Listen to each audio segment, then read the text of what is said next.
శంషాబాద్ విమానాశ్రయంలో మరోసారి సాంకేతిక సమస్యలు తలెత్తాయి. ఢిల్లీ నుంచి శంషాబాద్ రావాల్సిన ఇండిగో విమానం రద్దయింది. శంషాబాద్ నుంచి ఢిల్లీ వెళ్లాల్సిన సర్వీస్ ను క్యాన్సిల్ చేశారు. శంషాబాద్ జైపూర్ మధ్య విమానాల రాకపోకలు నిలిచిపోయాయి. సాంకేతిక సమస్య కారణంగానే పలు విమాన సర్వీసులు రద్దు చేశామంటూ ఎయిర్లైన్స్ అధికారులు వెల్లడించారు. అది దీనికి సంబంధించి పూర్తి సమాచారం మా ప్రతినిధి ప్రవీణ్ అందిస్తారు. ప్రవీణ్ చెప్పండి, మనం శంషాబాద్ విమానాశ్రయంలో మరోసారి సాంకేతిక సమస్యలు తలెత్తినట్లు తెలుస్తోంది. అది దీనికి సంబంధించి పూర్తి అప్డేట్స్ ఏంటి?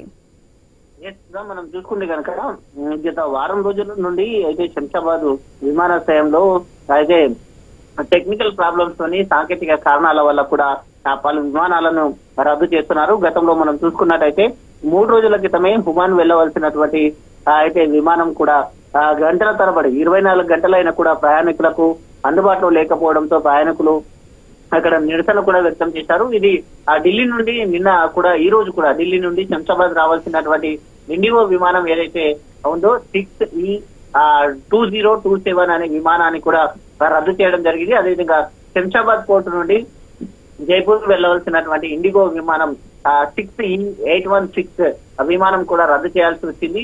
జైపూర్ నుండి శంషాబాద్ రావాల్సినటువంటి ఇండిగో విమానం కూడా ఈ రోజు రద్దు చేశారు. రేపు ఉదయం అయితే శంషాబాద్ ఎయిర్పోర్ట్ నుండి ఢిల్లీకి వెళ్లవలసినటువంటి ఇండిగో 6E424 విమానాన్ని కూడా రద్దు చేసినట్టుగా తెలుస్తుంది. విమానాల రద్దుకు కారణం సాంకేతిక లోపంగా ఎయిర్లైన్స్ అధికారులు వెల్లడించారు. అయితే పలు వారం రోజులుగా ఈ విధంగా పలుమార్లు సాంకేతిక లోపం రావడం వలన ప్రయాణికులు కూడా తీవ్ర ఆగ్రహం వ్యక్తం చేస్తున్నారు. అయితే సాంకేతిక లోపాలను మొత్తం త్వరగా కూడా సరిచేసి రేపటి నుండి అన్ని విమానాలను అందుబాటులోకి తెచ్చేట్లాగా చూస్తామంటూ కూడా అధికారులు చెప్తున్నారు. Right Praveen, thank you.